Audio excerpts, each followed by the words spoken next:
गीत सुगीत कर्तव्य की मनोशास्तविस्तरे जा स्वयं पद्मनाभस्य मुख पद्माद् विनिसृता। गीता जयंतीर आपण मानकु अनेक अनेक शुभेच्छा और अभिनंदन। आजिर एई भिडियोरे आमे जानिबा श्रीमद् भगवत गीता कौन आउ आमे गीता काहेकि पठन करू आ गीता जयंती केबे पालन करा जाए। आशा करूची मोर ए भिडियोटी आपण मानकु निश्चित भाव में भल लागिबो। जदि भल लागिबो लाइक करिवे, शेयर करिवे आउ चैनल जदि नुआ अछंती तो आपण सब्सक्राइब करिवे। पाखरे थिया बेल आइकन को प्रेस कर देबे। मोर आगु आसुथिया नुआ नुआ भिडियोर नोटिफिकेशन आपण सर्वप्रथम पाई परिबे। चलंतु स्टार्ट करिबा। नमस्कार, जय जगन्नाथ। मु दीपाली आपण मानकु स्वागत करूची मोर ए भिडियो को। भगवान श्रीकृष्णकर मुखनिष्ठृत बाणी को गीता बोली कुहा जाए। एई गीता केवल गोटे ग्रंथ नुहे, यह आमको जीवन जीवार मध्य रास्ता देखई थाए। आउ एई ग्रंथटी महाभारत ग्रंथर किछि अंश मात्र। गीतारे लुचि रही आमरी जीवनर रहस्य तथ्य। याकु जदि आमे नियमित पाठ करिबा मनरे बहुत शांति आसी थाए। गीता हेउची 18 अध्याय विशिष्ट। प्रथम 6 अध्याय रहउची कर्मयोग, आउ 6 अध्याय रहउची ज्ञान योग, शेषरे 6 अध्याय रहउची भक्ति योग। एई तीनोटी योग को आधारित अटे एई अध्याय गुड़िक। 5500 वर्ष पूर्वर आमर भारतर पवित्र भूमि रे महाभारत युद्ध समय रे भगवान श्रीकृष्ण तांकर सखा अर्जुन को कर्तव्य और कर्म विषय रे जो बाणी जणैथिले बा जो उपदेश मान देइथिले ताहा एई गीता को आधारित अटे। महाभारत युद्ध चलिथिबा समय रे अर्जुन निज विपक्ष रे निजर ज्ञाति और कुटुंब को देखिकी भयभीत होई युद्ध आरंभ होगा पूर्व युद्ध को स्थगित करी रथरे बसिकी जीवा पाई माने प्रत्यावर्तन करिया पाई प्रस्तुत होउथिला बेले श्रीकृष्ण पचारिबारु अर्जुन उत्तर देथिले जे से युद्ध करिवे नाही बोली। भगवान श्रीकृष्ण अर्जुन को तांकर कर्तव्य और कर्म विषय जो दिव्य बाणी प्रदान करथिले ताहा ही गीतारे वर्णना कराइछि। आत्मा, परमात्मा, ब्रह्मांडर सृष्टि ए सबु जो तथ्यावली भगवान श्रीकृष्ण अर्जुन को देथिले ताहा ही गीतारे ही वर्णना कराइछि। आमर सारा ब्रह्मांड रे गीता परी प्रेरणात्मक पुस्तक किछि नाही।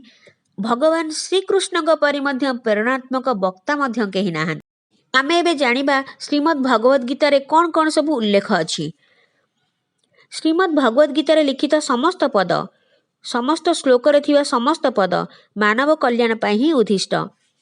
श्रीमद् भगवत गीता रे लुचि रहिछि आम जीवनर गूढ़ रहस्य तथ्य। जे परी कि आमे किए, प्रथमे मु किए, मु मो स्वप्न को पूरा केमती करि परिबी, मोर ए जीवन जीवार अभिप्राय कौन, आम जीवन रे सकारात्मक ऊर्जा केमिति आमे आनी परिबा, किछि भी जटिल परिस्थिति जदि अछि तार समाधान केमती करिबा, निजको डिप्रेशन रु केमती बाहर को आनिबा, ठीक रास्ता कौन, ठीक दिगरे केमिति आमे चालिबा, ए ब्रह्मांडर सृष्टि केमती होइछि, भगवान अछंती कि, जदि अछंती ताले केउंठी अछंती, कौन आमे भगवान को देखि पारिबा, कौन आमे पुनर्जन्म नेबा, जदि आमर पुनर्जन्म अछि ताहाले आमर ए जन्म सरीगला परे मृत्यु परे आमे केउ जन्म नबा, मृत्यु परे कौन कौन सब हुए, आम शरीर भितर थिबा आत्मा और परमात्मार कौन कौन संपर्क अछि।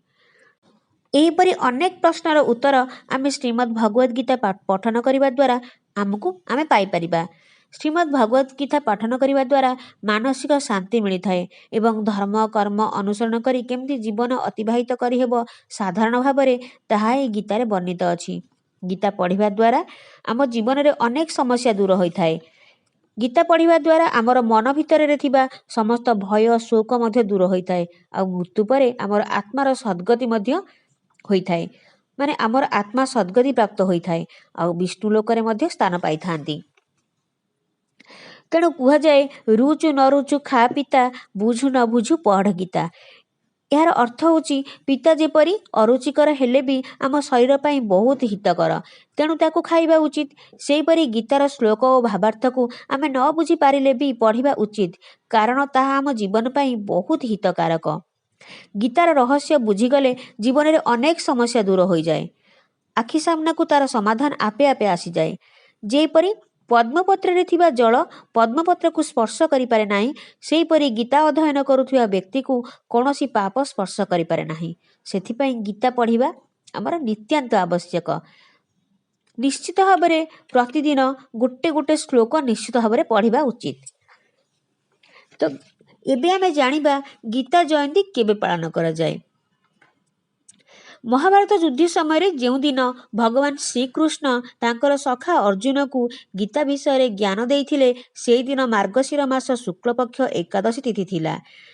सेथिपाई एई दिन को गीता जयंती भाव में पालन करा जाए। मार्गशीर मास शुक्ल पक्ष एकादशी तिथि को मुख्यतः एकादशी बोली मध्य कुहा जाए। चलित वर्ष गीता जयंती डिसेम्बर मास 24 तारिख रे पालन करा जिवो। माने जो माने गीता पठन करती श्रीमद् भगवत गीता से माने मध्य गीता जयंती बहुत भल भाव में पालन करती आडंबरपूर्ण भाव में आउ से दिन मध्य उपवास रहीकि भगवान श्रीकृष्ण को आउ श्रीमद् भगवत गीता को पूजा करे। आमर सारा भारत वर्ष रे ए गीता जयंती को मध्य भल भाव में भल आडंबरपूर्ण भाव में पालन करा जाए। भगवान श्रीकृष्ण आउ श्रीमद् भगवत गीता को पूजा करा जाए। आजिर ए भिडियोटी आपण मानकु केमती लागिला मते निश्चित भाव में कमेंट रे लिखिकी जणैबे। जदि भल लागिला लाइक करिवे, शेयर करिवे आउ चैनल जदि नुआ अछंती सब्सक्राइब करिवे आ पाखरे थिया बेल आइकन को प्रेस कर देबे। मोर आगु को आसुथिया नुआ नुआ भिडियो नोटिफिकेशन आपण सर्वप्रथम पाई परिबे। मु रहुची मु पुणी आसीबी आउ गोटे भिडियो नै। नमस्कार, जय जगन्नाथ।